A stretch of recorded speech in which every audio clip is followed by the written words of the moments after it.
everyone. Thank you so much for coming to my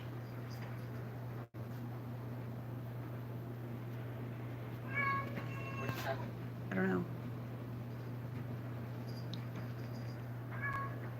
Sorry, I'm just having some technical difficulties. Oh my gosh. Sorry, I'm just having some technical difficulties. My phone is not letting me. Oh my gosh. Sorry, I'm just having some technical difficulties. My phone is not letting me. Oh, okay.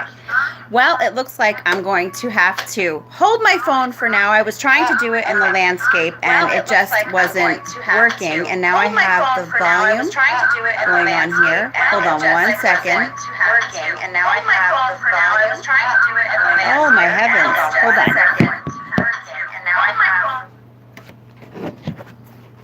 Okay. Oh my gosh. What a start to this live stream. So anyway, I just want to thank you all so much for coming to my second live stream. Hi, Brittany. I'm glad you're here too. Hi, Crystal. Hi, Heidi. So happy to see everyone. And I'm actually really excited to do this question and answer today because I know that whenever I do my videos, I always tell you at the end to leave a question or comment, down at the bottom. And I tell you that I will answer. And then a lot of times it takes me really long to actually answer any questions that you have. So I'm so excited to be able to actually answer some questions live for you today. So that is really what the premise is. Hi, Tathy, is that how you say your name? Tathy Mitchell, is that how you say it? Anyway, I forgot what I was going to say. Okay, anyway, so what we're going to do today is you are going to ask me anything that you want to know, whether it's about homeschooling, whether it's about education, whether it's about, my family, my kids, anything that you wanted to know tonight, I'm going to share that with you just so that we can get to know each other a little bit better, and just so that, I can answer any questions right up front for you, because again, I always feel so bad that it takes me so long to answer your comments. But my time that I actually get on my computer, oh, thank you. Toddy? So, the time that I get on my computer is like really few and far between. So anyway, I actually had I asked some people in my Facebook group if they were going to have any questions, because I know that a lot of people who are in my Facebook group, they can't get on when I'm actually live. So I asked them if they would be able to give me any questions up front that they wanted me to answer for them. So I'm going to get started right on that today. And in the meantime, if you have anything that you would like to know, just, leave it in the chat, and I'm going to answer as many questions as I possibly can. The Facebook group is called There's No Place Like Home Homeschool. Actually, it's There's No Place Like Home Homeschool Community. If you actually go down in the description box down below this video, I do have a list of links of other places that you can find me, and I do have that Facebook group in there. So anyway, I'm going to just get started on some of these questions, and I'll tell you what, I'm going to give you a little secret that a lot of people don't know. Whenever my hair does this little flip thing like this, means it is hot in my house. It was like 90 degrees outside today, but I'm running my dryer right now because my kids needed some clean clothes for Vacation Bible School tomorrow. And so, yeah, even though I use a straightener, whenever my bangs do that little flip thing, you know that it is hot in here. So anyway, let's see. The first question that someone said to me was, I'm moving to Kansas and the laws are different than the other places I've lived, like Oklahoma, Texas, and Idaho. I'm thinking I just turn in my school info, but if they send someone to the house, is there anything I should not say or say? Okay, so I have never actually homeschooled in any of those states, but what I can tell you is that if you turn in all of your paperwork and follow the law in your state just as you require, and people still show up at your house, the best thing that you can do is to call HSLDA. Oh, thank you. Someone said, don't worry about my hair. Yeah, it was driving me crazy. But anyway, the best thing that you can do is call HSLDA if anyone ever comes to your house. And that's why it is so important that you do have a membership there, because it's a they're lawyers that are specifically for home education, and they fought so hard for the laws that we have today. And yeah, I would definitely say if someone would ever show up at your house, which I have never personally known anyone that's happened to, and I live in Pennsylvania. So, it's a pretty strict homeschooling state. I've never met anyone that has happened to, but that is definitely the first thing that I would do is I would go right to the phone and I would call HSLDA, and then they would tell you what you should do in that instance. Okay. So the next question that I have here, and again, if you have any, just type one down there and I will read some in the chat then too. The next one that I have is, what are your opinions on being a relaxed parent while instilling discipline and ethic, as in not overreacting to small things while not letting things become without rules? Okay. So the thing is that while I am huge on relaxed homeschooling, I also do feel that as parents, it is our responsibility to instill discipline and all of the things that God wants us to instill in our children, train up a child in the way that he should go. With that being said, I know that there are parents who micromanage. They literally control every single aspect of their child's lives. And you know what? As a type A person, that can actually be pretty easy, unfortunately, for you to do. So the best thing that I found, and I am by no means an expert on this at all, I still have issues all the time with my kids, but what I have found is that you really need to choose your battles. They say this all the time. Choose your battles. And it is so true, because it's just not worth fighting over every little thing. But what I have found is that if your children are hurting, each other, if they're fighting a lot, if they're having a bad attitude, yes, you definitely need to tackle those things right away, And so when I say relaxed homeschooling, it's not so much relaxed parenting for me. I really do firmly believe that it's my responsibility to raise my children the way that they need to be raised in order to become responsible and God-fearing adults. Okay. Let me just go over to the chat, and I'm going to see, I'm pretty sure that I just saw a question there. I have a question about unit study. I rewatched your videos and you mentioned you select 1 or 2 activities to do. Do you go straight to doing them, or do you read books about the topic beforehand?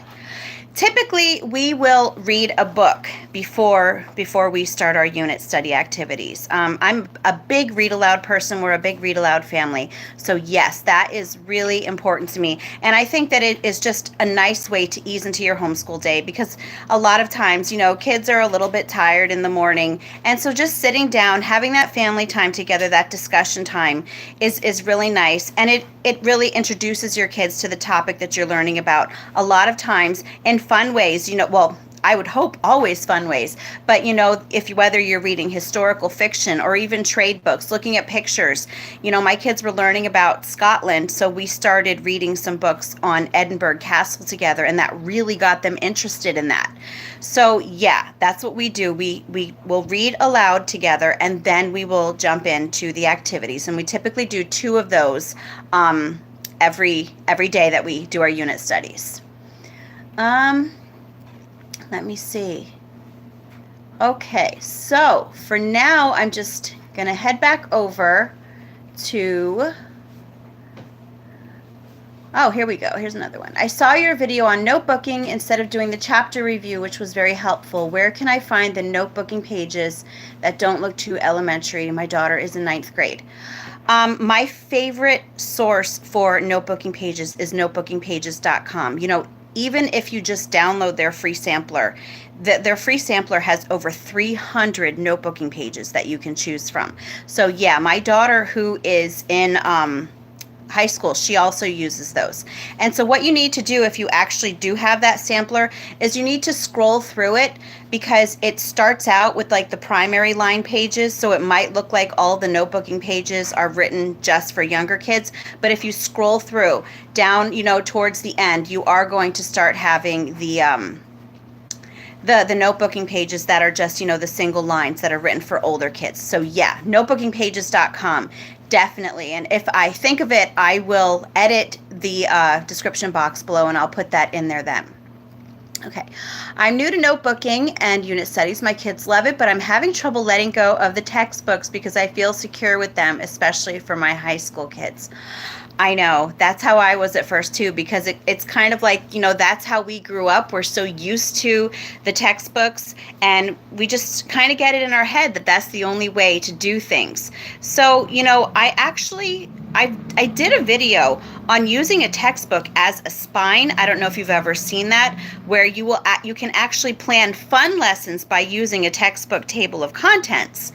So that's one idea that you can do if you really like to have that textbook, to fall back on, but you kind of think that it might be a little bit dry. You could always do that, and I will edit the description box later on tonight, and I will put that video in about using a textbook table of contents. And I don't know if you also saw, I did explain notebooking pages with textbooks too. Let me see. I'm homeschooling my 8-year-old, and I want to ask because I have a special needs preschooler next year. He will be in kindergarten. Now it just went off my thing. There we go. Should we make a different choice for our special needs kids? Do you mean a different choice as in how you're going to educate them, meaning like put them in school, or do you mean like how you're going to approach learning with them? I'm not really sure what you're looking for there. Let's see. Here we go.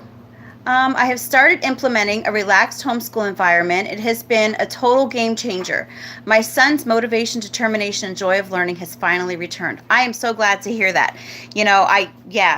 Isn't it an awesome feeling, like when you see your kids actually enjoying learning, actually getting out there, doing things that they enjoy, and you see them learning all the time? A friend of mine just called me because she's actually deschooling, and she was telling me how her daughter has been very like standoffish, kind of like, don't bother me at all, while we're deschooling, Mom, just leave me alone, don't make me do anything. And then as it turns out, her daughter comes up to her and starts telling her all the stuff that she learned about mosquitoes. And so it's just a great feeling when you see that when kids are left to just explore, they're going to learn no matter what. And it's just an awesome feeling because a lot of us, we just don't understand that growing up because of the way that we were schooled ourselves. Let me see. Is your high schooler planning on going to college? How are you preparing? Well, my 16-year-old daughter, actually, she is not sure at this point whether she wants to go to college, but I did just graduate 2 of my other teenagers. One just graduated this past June, and the other one graduated the year before. Now, my son who just graduated now, at this point in time, he's not interested in college. He's just more, I'm picturing him more as of an entrepreneurial type. I really see him doing things on his own. And so I'm perfectly fine with that because I honestly oftentimes I think of college as just being an extension of the failed public education system. Our colleges, unfortunately, are a mess. With that being said, I understand that there are certainly things that kids do need to go to college for, but at this point, I'm perfectly okay if my kids would rather do the more entrepreneurial route. Now, as for my daughter, she does plan on attending college. She took a break, but what she already did do is she's going to start at the community college, and then she's going to transfer after she gets her associate's degree to a 4-year college. So for that, all she needed to do was just take a placement test, and she did an awesome job on it. So that really, like, a lot of people ask me about transcripts and about all of that, and so far at this point in time, we have not had to do that because of the choice that my daughter made with wanting to go to the community college and then just transfer. And the community college here, they do not ask homeschoolers for transcripts. Again, all they ask for is just that they take the placement test. And that's what she did so far. And to be honest, like, her senior year, she was working a lot. I mean, really a lot. And so she didn't do like a whole lot of academic work that year. Now, with that being said, I have to say that in Pennsylvania, you only need 3 credits for history, math, and science. So, she didn't need to do any of those things her senior year. She did choose to do things, but she didn't do a whole lot of academic work. But she did so well on her placement test. She tested really high on the English portion of it, and even like her math, her least favorite subject and the one that she has the least confidence in, she scored better than some friends of hers who took the placement test, who actually did graduate from high school, so they were like really spending a lot more time on that stuff than she did, and she did better than they did. So anyway, that's just really the only preparation that we've done so far, is just that, because of only needing those things for the community college, and we're hoping that that's going to work out for us. And my daughter is very motivated, so I have no doubt that it will. Okay, let me see. What about high schoolers who only seem interested in sports? I know there's so many of them, aren't there? Is there any way that you could, maybe get them to learn about sports as they're doing their schoolwork? Maybe have them read biographies of their favorite athletes. Maybe sometimes even learn like the physics of throwing a ball. Is there any way that you could incorporate the sports into their activities? But, with that being said, what I have to say is that a lot of times, if you have somebody who is an accomplished, say, musician, and they're always practicing, the piano, or practicing the cello, or whatever instrument it is that they play, you don't really find a lot of people saying, oh, you're playing your instrument too much. And so I think that if your child is really good at sports, if they're really interested in it, I think that you should definitely, just let them have that time for it. Now, growing up, I was a dancer, and I used to dance, 5 days a week. And I would have loved if I would have been homeschooled and been able to devote my time to that. Because as it was, I was in school all day. I came home, I had homework to do, and then I would go right to dance class. And that's what I wanted to do. I wanted to dance. And I think that experience that I had, because I was in dance company and I traveled a lot, and I would dance in shows, and it was amazing, and it really helped me to develop into the person that I am today. Maybe that actually helped me, to be able to talk to you. Okay, live streams do intimidate me a little bit because I can't edit them like I do my videos.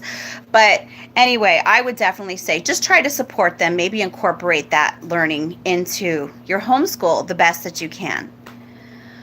I have been feeling ill-equipped with trusting my choice to continue the path with all my kids. And you know what? All homeschool parents tend to feel insecure at times because, educating your children is a huge responsibility, and it can feel like having a lot on your shoulders. But to be honest with you, I look at the state of our schools today. First of all, they're not safe. The kids, they're not being taught in a way that is actually going to help them truly be educated. They're being schooled, all right, but they're not being educated. And, you also have to remember that the compulsory school system has really only been around for a very, very short time when it comes to, all of recorded history. So throughout all that time, parents were the primary ones who were educating their children, and kids grew up, around the family, around the community. They were not separated from everyone and, put in a room for 6 hours a day and, taught things in separate subjects, things that have nothing to do with one another, things that have nothing to do with things that they're actually doing in real life. So we tend to look at that environment as being normal because that's what we grew up with. But the fact is that has really not been around for very long. And as far as we can tell, it's not very effective. So all I can say to you is just keep telling yourself that you can do it. Honestly, all you need to do is support your children. If they're interested in something, do everything that you can to help them to develop those interests, to give them the things that they need to learn more about that.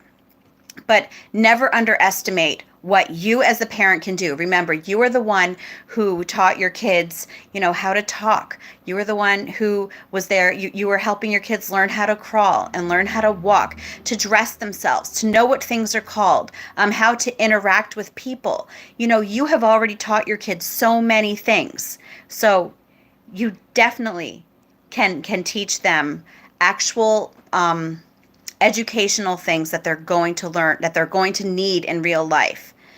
Um, oh, you're welcome. You are so welcome. We all need to hear that at times. Okay. Anyway, let me see. Do you get criticism from family members about your opinion of public education? Actually, I don't. And I'm so blessed with that, honestly. Now I will tell you that I'm not one of those people that, like, if you would see me in everyday life, I'm not one of those people who goes around ranting and raving about the public education system, like in conversations and everyday conversations. I kind of look at this as my platform. This is where I can get all of those things out. But if I was just talking to you, just like an everyday casual back and forth, I probably wouldn't bring it up unless you would. But with that being said, my family members, they definitely know how I feel about public education because they've watched my videos. And I have to tell you that my older brother, now I have two brothers, but the one who's actually the oldest, he's actually 18 years older than I am. He was telling me that he has a friend who is a teacher who at first he always used to share like my videos and my posts on his Facebook, and he said that his teacher friend used to get really upset with him for sharing the stuff because she didn't like what I had to say. And then it turned out that things started going really, really bad in her own school that she was teaching at, and he said that she has now done a complete turnaround, and she told him that she is actually sending the parents of her students to my blog and my videos, especially if they're the parents of kids who are having problems in school, or parents who are thinking about homeschooling. She is now sending them here, to my channel. So, that really, I really appreciate that. And I appreciate the support that my family has.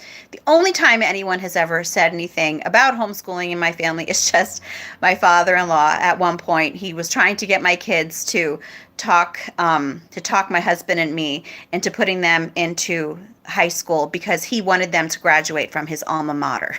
So, but otherwise, yeah, I have a really, really supportive family when it comes to homeschooling, and I think that they agree with me about public education. So they might not be as vocal about it as I am, but yeah, that has not caused any issues with us at all. Are placement tests something we should do every year to make sure your child is on target? Aren't these mimicking traditional school? Yeah, I don't do placement tests for my kids. The only testing that we actually do at all in our homeschool is just in Pennsylvania. Homeschooled students have to take standardized tests in 3rd, 5th, and 8th grade. Those are the only tests that my kids take. We do not give grades or tests here because, again, yeah, you're right, that does completely mimic school, and I don't see that model of learning as being true and actual learning. So the placement test that my daughter took it was for the college, to get into the college. So that was why she took that. Have any of your children used claps? No, not so far. I've had some people recommend those to me, but so far we have not used them. Let's see. I often have to hide my true feelings about public education when talking to neighbors and family members. I know it's a thin line, but again, I'm definitely more open with my family members about it. I do have some neighbors, and I don't think I've ever actually told my neighbors how I actually feel about school because, they're my neighbors, and I have to try to keep a good relationship with them. And, they might actually agree with me because my neighbor who lives right next door, and my kids play with their son all the time, they're actually moving him to a private school. So they might actually have the same views as me. But yeah, I don't really talk about that with my neighbors. It would be interesting to do that though, but yeah, so far I haven't done that. What can I call high school math on a transcript if I am just doing real life consumer math? Is consumer math 1, 2, 3 okay? Yeah, I would definitely say that consumer math 1, 2, 3 is okay.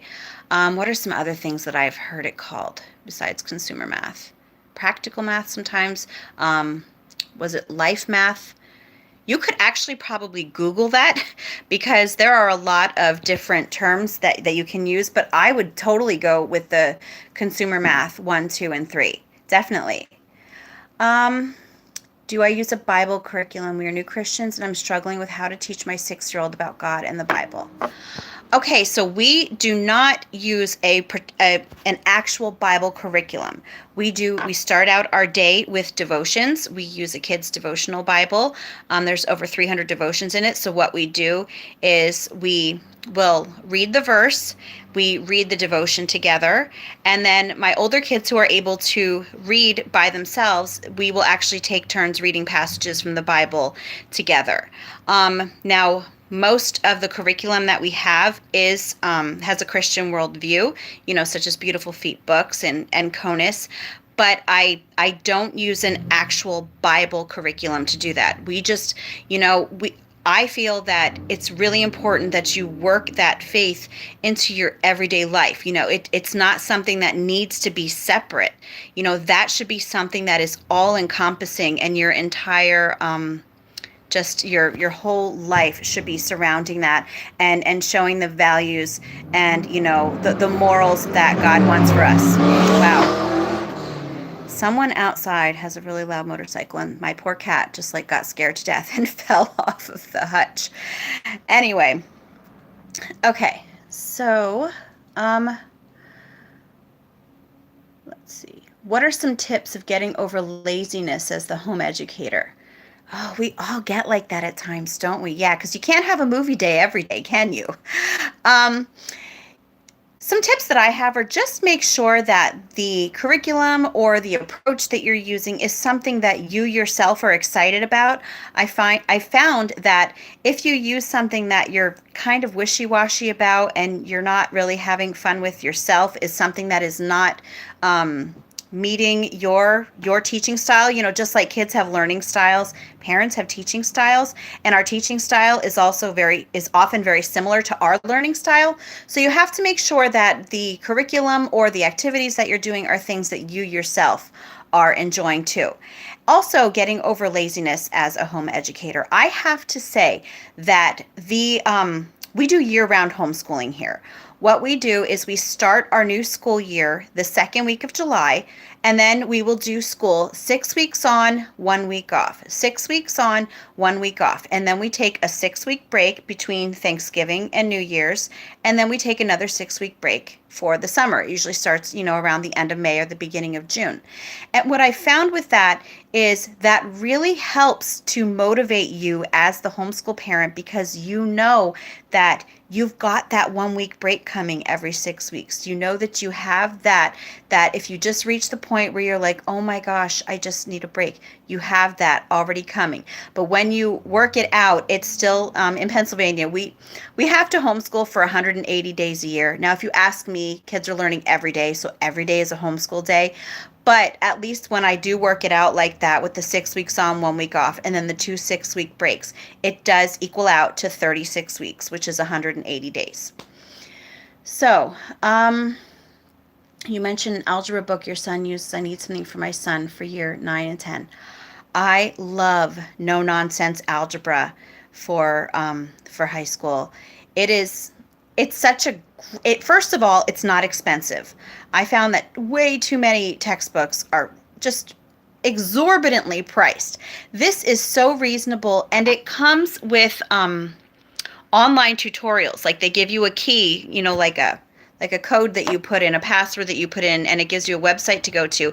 Every single lesson in the entire algebra book has a corresponding tutorial to go with it. And I have sat and watched it with my kids, and he's the author who does the tutorials. He just makes things so easy to understand, and the videos aren't like 45 minutes long. They're literally like 5 minutes long most of the time, but they're so effective. So yes, no nonsense algebra is awesome. Let's see. Are keeping logs of science programs and Nat Geo programs okay? My son does not like to write about them, but he enjoys watching them.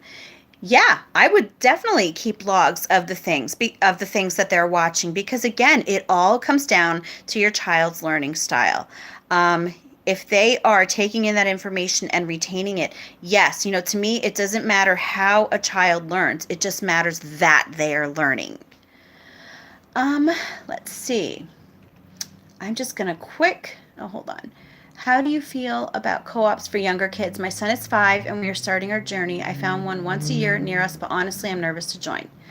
Okay, well, we were actually going to join a co-op a few years ago, and I asked my oldest daughter at the time if she was interested in doing it, and she said no because she said it seemed like too much like school to her, and she just wanted me to teach her. And I know that a lot of people really like co-ops, but I know that for me, um, I'm really glad that we did not do it just because I like to kind of do my own thing. Um, I know that a lot of co-ops will send work home, that the kids have to do throughout the week, and you have to get certain curriculum and certain resources. And, for me, I just, it really, the co-ops that I've heard of really have reminded me too much of school. I think that homeschooling has to be about tailoring the education to meet each child. And co-ops are great if you don't know how to approach a certain subject, but I think at the same time, I don't know how easily it is to teach different learning styles that way. And again, I'm just all about staying at our own pace because that way, if life happens, we don't have to worry about saying, oh no, we never did our work for co-op and we have to go tomorrow. So, not anything against co-ops at all. It's just that I think that it really has to fit your family. Are you able to, I know you said that you're nervous about joining. Are you able to just like sit in and see what they do, for example? Um, let's see. And right now I'm going to go back into my group just to see. How long have I been married? Okay. I have been married 21 years this August or this October. So this October will be 21 years that my husband and I have been married. And does he help me homeschool? He does not help me homeschool when it comes to the everyday, homeschool routine, all of that. But, he is there to show the kids, how to work on the car, how to maintain the pool. He does those sorts of things with them, takes them around the house or takes a lot of times he'll take the older kids with him, like to the bank when he has to do things with our checking account and those sorts of things. So he basically touches on everything that I am not equipped to do. I don't know anything about cars. I wish I would have. I probably should ask him to show me how to do the cars. But yeah, so with that aspect, he helps with the homeschooling, but not with the things that I actually have planned out. And I'm totally okay with that because I know my husband, he never liked school. And I actually saw that someone asked me a question later on down the thread about how he supports me. And that is how my husband supports me in our homeschool. He completely trusts me. I know that I've seen that there are a lot of times I will hear someone say that their husband is questioning them and saying that their kids aren't learning enough or not liking the way that they're approaching things. And, I really do have to hand it to my husband. He trusts me and he knows that our kids are learning and he knows that, I've got this. So I really, really appreciate him for that. Um, let's see. Balancing chores, cooking, meal planning, interruptions to your day. There's just not enough time to get it all done. Oh, I know. And I've got to say, first of all, that when it comes to all of that stuff with the chores and the meal planning, something has to give. And you have to understand that. There's this, notion that goes around in society that you can have it all. You can have it all. No, you can't have it all. Something something has to give. So that's one thing that I had to realize because before I started homeschooling, my house was immaculate. I mean, it was just always dusted, the windows were always washed, and the carpet had I had to vacuum it a certain way because I like to see the little lines in it. And same thing with like baking and cooking like elaborate meals and everything. All of those things kind of, I can't say they stopped happening when I started homeschooling, but I've learned that our home is lived in now. So, but you obviously have to clean up though. You can't just let it keep piling up more and more and more. So with chores, what I found is that we have a daily routine that we really do have to stick to because, with 12 people in the house. You know, my oldest son, he's the only one that doesn't live at home anymore. And well, okay, my 19-year-old daughter, she's been spending a lot of time with my oldest son. So a lot of times she's not home. But even so, even if you say 11 people in the house now, it gets messy fast. So what I found with us is that what we do is every morning at 9:30 we all pitch in and we will straighten up the living room, dining room, and kitchen together, and that normally only takes about 10 to 15 minutes. Then at 1 o'clock is chore time, and each child has their own chore that they are responsible for. So then we all pitch in and get that 1 o'clock chore time done, and I do it at that time because my husband is usually home from work at 1:50, and we like to have the house looking nice and clean when he comes home. And then we do a second chore time at 6 o'clock. And again, every child just does their own chore that they're responsible for. And, you know, I there is a difference between mom clean and kid clean, but, you know, you just have to learn to accept that. I think I saw once on Chris Bale's Weird Unsocialized Homeschoolers. The one time she posted a picture of something in front of her house. I don't remember if it was a sign that she had in front of her house, but it basically said, "Please don't mind the mess. My children are busy making memories." And, you know, that's what are your kids going to remember when they're adults? Are they going to remember that your house was immaculate, or are they going to remember all the fun stuff and all the good times that they had together? So, and you know, that really has to go with cooking and now and meal planning too. Um, I used to I used to love the Food Network, and I would watch like Rachel Ray, and she did those like 30-minute meals, and Paula Deen and all those, and I was always doing these elaborate recipes that I learned there. And now not so much. It's kind of just we do what I know how to do and what I know is quick and that I know that most people like, because honestly there's no meal that everyone likes in my house. But anyway, yeah, so that's how we do it here. Um, do I make up my own homeschool name on diploma? I'm not really sure how that goes for, you know, all states are different. In Pennsylvania, we don't need to give a homeschool name. I didn't give a homeschool name. All we did for the diploma was there's actually different options that you can do in Pennsylvania. Your child can either do an accredited diploma program, or they can do the GED, or you can do an evaluator signed diploma, which is the option that we did, because they just passed a law in Pennsylvania in 2014 that said that the evaluator signed diploma carries equal weight with all of the other diplomas. And to me, I just found that that was a really great option, because our evaluator, you know, she's the one that checks our kids' work every year. She's the one that sees, you know, what our kids have been up to, what they're doing, what they've excelled at, you know, things that they've had a little bit of trouble with. So that's the option that we've taken. And all we do is I go on the Pennsylvania Department of Education website, and I just download. They have like a homeschool diploma you can actually print out, and then we send it to her. She signs it and sends it back, and that's their diploma, and it carries equal weight with regular high school diplomas. Let me see. I'm going to go back again to the chat. I'm like going back and forth between my group and the chat. Let's see. How does your child get a diploma? Do colleges frown on making your own or places of employment? No, well, just like I said, that they did pass that law that the diploma has to, it legally carries equal weight with other diplomas. So we have not had any issues with the diplomas. That's a very good idea to ask to sit in. We are still learning both how he learns. Oh, that's about the co-op. Yeah, definitely find out. I know that, especially like with classical conversations, that's like a co-op, and I know that a lot of times they will let people sit in and see what, you know, what that's all about. Says, I have 2 college kids, and colleges only want transcripts. I don't bother with diplomas at all. A GED can often make a kid look like a dropout. Yeah, that's true. You know, I have known a few homeschoolers though that have gone the GED route, but honestly, like I didn't know them that well, so I'm not sure like what ended up happening in the long run with that. But I do know that there are some homeschoolers here who do that. Let's see.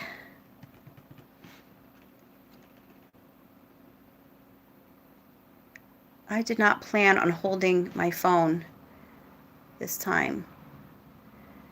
Let me go back over here. Okay, let's see.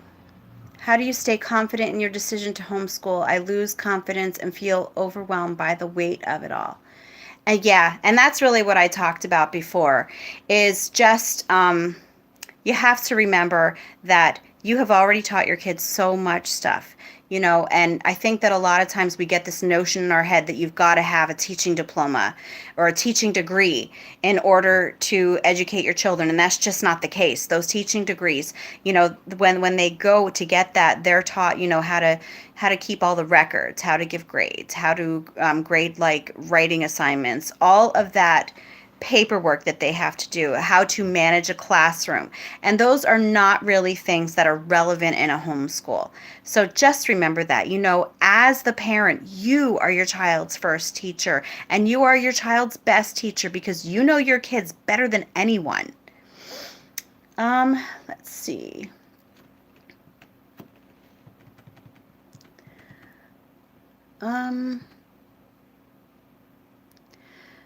How do you deal with educational and non-educational screen time? Okay, so for us, now we often will watch things during school that have to do with what we're learning about. For non-educational screen time, what I normally do, what I try to do, is during the week they cannot watch TV until after 4 o'clock. Even if we're done with school at 12, I want them to be doing other productive things. Now I know that there are a lot of things, even if they're not considered educational on TV, they're still like, kids are still learning when they're watching TV, but I don't want my kids to become couch potatoes and just do that all the time, because I think that's happening too much. And I think that a lot of kids nowadays are getting detached from the world around them by doing this. So yeah, I do try to only have them watch it after 4. And a lot of times lately, they don't even watch it all that much after that too, because a lot of times they're wanting to do other things. Now, attached to screen time is what we call tech time, and that's the time that they are allowed on their phones. Now, when I say allowed on their phones, my kids don't have like phone plans and all this other stuff. They just have cheap prepaid phones that we picked up like at Walmart for them, and they get the Wi-Fi in our house, and they play Minecraft and those sorts of games on them. Those they are only allowed to do on the weekend. So Friday after school, and then Saturday, and then Sunday after church, and that is it. So that's how we handle screen time right now, and it really seems to work for us. Let's see. How do you do self-care exercising? Okay, I'm going to be honest with you here. Self-care is one of those things where I'm like, what's that? I know it's so important. My life is so crazy that self-care honestly is non-existent.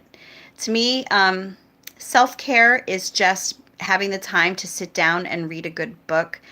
But knowing me, most of the times that I'm actually sitting down and reading a book, it has something to do with education or something to do with all the things that I write about, because my mind is constantly going.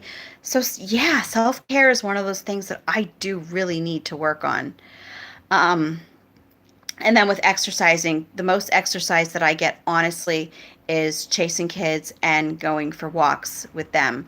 I don't have time to go to the gym, and I don't have room in my house, to have, like, I used to have a treadmill, but, I don't have room for that. So, yeah, that's one area that I am definitely lacking in. So if you guys have any tips for me on that one, I would appreciate that.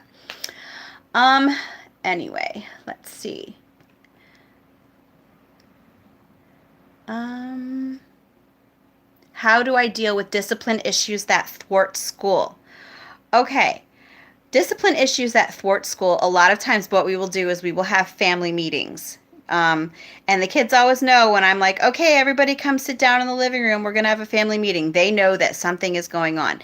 And the reason, now, a lot of times I will take a child to the side and talk to them about their behavior. But for the most part, we have family meetings because a lot of the behavior problems that we do encounter are things that all of the kids eventually do. And sometimes I might even have a bad attitude. So we just sit down and talk about these things together, because I think that you can't get your school day started until that is settled. So that is important. So yeah, there have been many times that we have had actual like family meetings before our school day has started, just to get some things out in the open and to say, this is not okay, and here's what you need to do, and you need to apologize to this person.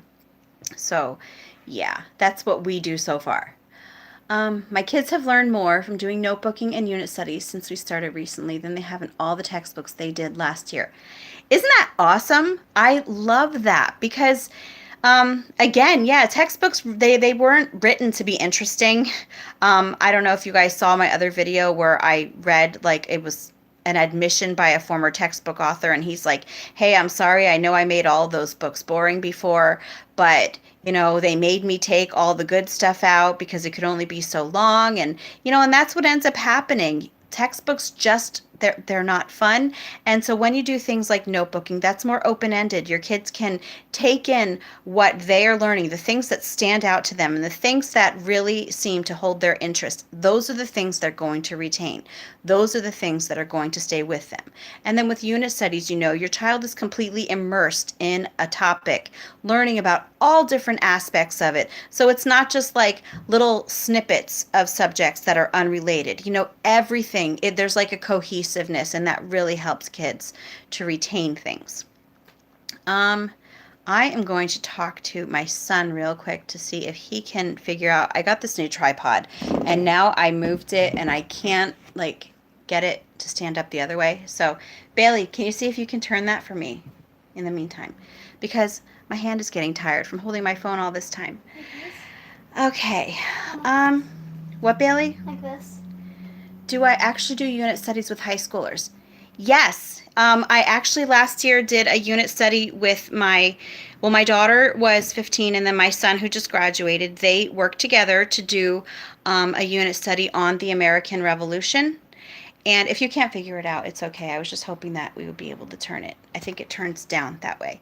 Sorry, but they did a unit study on the American Revolution together. I read Johnny Tremain to them as a read aloud, and my 15-year-old daughter absolutely loved that book. Now my son, he wasn't too thrilled with it, but he has ADHD. He really has a hard time sitting still a lot. So he was a trooper through it all, though. But we had so many great discussions, and then I had this timeline book that we worked on together. So yes, we definitely do unit studies for high school, and even I have to say that we break up our groups into littles, middles, and teens. And what happened was I have a 14-year-old who was just moving into the teens, and when we started school, you couldn't do it. When we started school, can you get the other one for me? When we started school on July 9th, she started, doing work independently, because a lot of times that's what my teens do, is they work independently. And she came up to me and she said, Mom, she said, can I start doing work with the middles again? And I said, yes, of course, because it's really easy to tweak work so that kids are, still learning at their level. And if that's where she wants to learn, then yes, I'm definitely going to put her there. And so my 14-year-old daughter will be doing lots of unit studies with us this year too, because it's just a way that really fits her learning style. So I am certainly not going to hinder her learning just because she reaches a point where I say, oh no, this is how you need to do things now. So yeah, unit studies are great for any age. Let me see. Bailey, come here. My son is like my little helper. Because now that I'm holding my phone, I can't scroll up in the chat. Can you do me a favor? Sit next to me. Now my 11-year-old is going to make a cameo. Can you scroll up here in the chat for me? I can't do it because I'm holding my phone. I have got to figure out how to do landscape on this phone. I can't get it to work. Yes, can you go up a little bit more? Okay, stop right there. Hold on. Let's see. Are quizzes okay in high school, or do I have to do midterm and final to show results? Well, I'm not sure what things are like where in your state, but I mean, how you do things is completely up to you as the parent. If you are good with just doing quizzes in high school, then yes, because you need to remember that you are the one that's with your child. You see what they're learning, you see how they're progressing. And if you don't feel that midterms are necessary, then you don't need to feel like you have to do midterms just because schools do them. Because, a lot of us have taken our kids out of school because we see that the school model isn't working. So, in that respect, you do what you feel shows your child's progress the best. I have never once given a midterm to any of my kids, and I think they're probably thankful for that. Um, Let me see.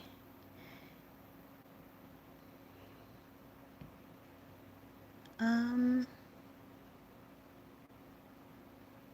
I just popped on, so I don't know if this was discussed. When you do CONUS unit studies, do you pick 2 activities and some type of writing assignment for that day regarding that unit study?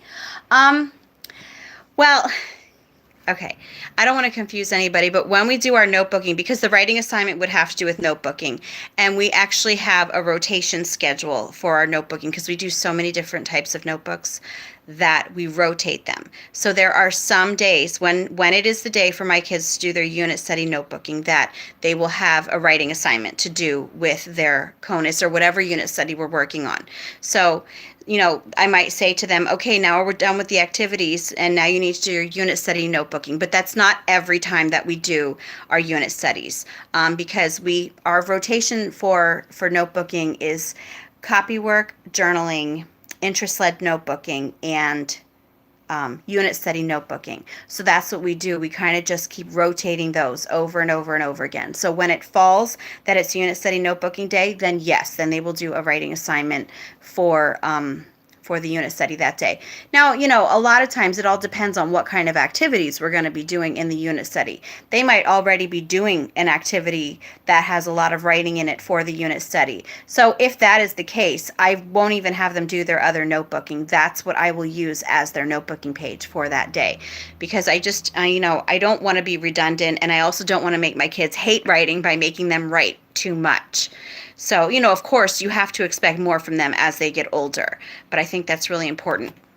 Actually, which brings me to another question. Somebody asked when I start I think it was copy work with my kids.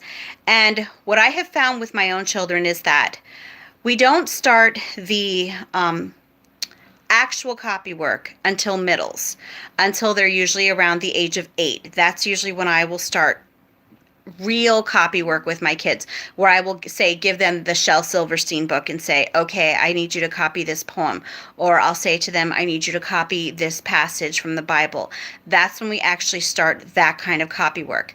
But, my littles they also do copy work though. There might be simple sentences that I have them copy. If it has to do like with an animal that they learned about. Or I might, if they're learning about, say, penguins, I'll say to them, what do you remember that we learned about penguins today? And, one of them might say, they eat fish. So then I'll write on the whiteboard, penguins eat fish, and then they will copy that down. So while they do copy work in my littles group, they don't do what I consider like actual copy work, which is coming out of books, until they're around like 8 years old or so. And again, it really depends on your child, because one of my sons, he has some fine motor issues, and he used to sit and cry whenever I would have him do copy work. And some kids just really need that additional time to grow into their fine motor skills. So if they're really, really battling it and telling you that like their hand hurts, and they're not doing it just to get out of it, you might want to just give them a little bit more time. Excuse me. Let me see. Bailey, can you scroll up for this again, please? Keep going up more. I love having him here. He's such a big helper. Okay. Keep going up.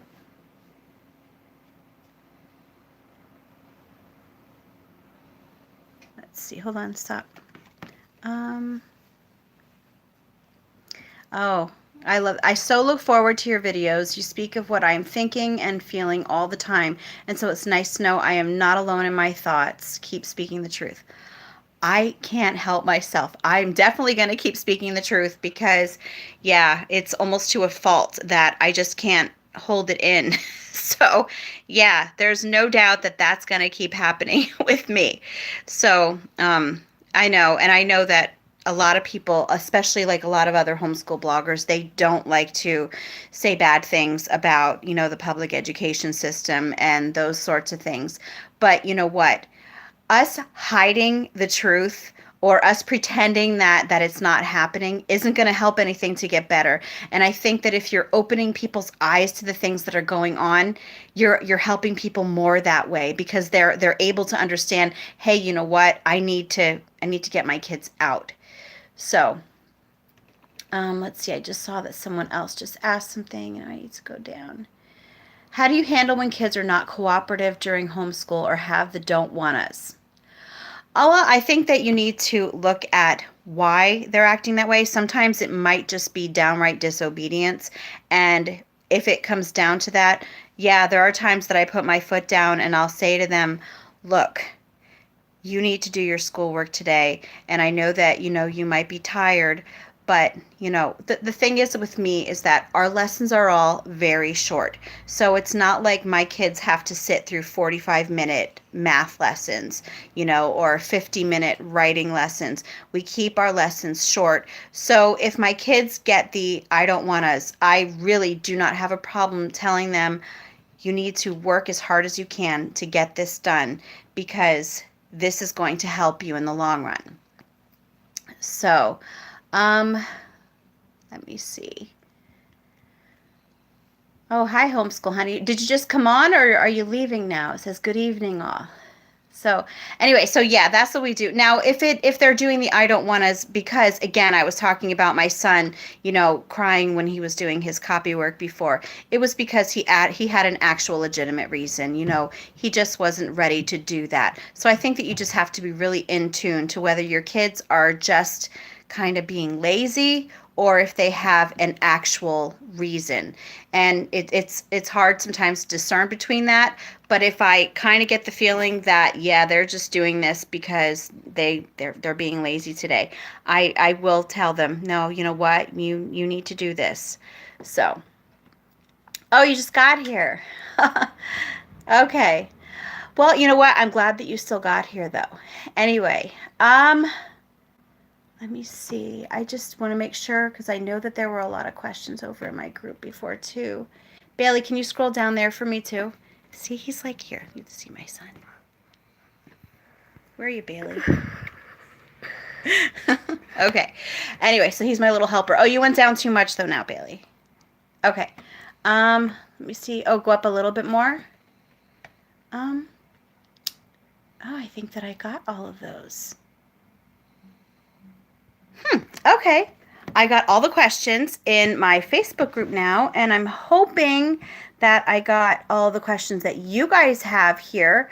So I'm just going to give you one more chance if you have anything else that you want to ask, or if I happen to miss something that you did ask, because, yeah, I wasn't able to scroll up and down before I got my son here because, yes, I'm technologically illiterate. So, yeah, I have to figure out this whole landscape thing with my phone. I really need to take like a class in this or something. I need to be homeschooled on technology. So anyway, if you don't have any other questions for today, I'm just going to wrap this up tonight. But I want to thank you so, so much for coming to chat with me. It's so, I love, just having this, actual interaction, this live interaction with everybody, because again, it's always like I always feel like I'm making everybody wait in the comments. So anyway, I'm so glad that you were all here, and I want to thank you for being here tonight, and I hope you have an awesome evening.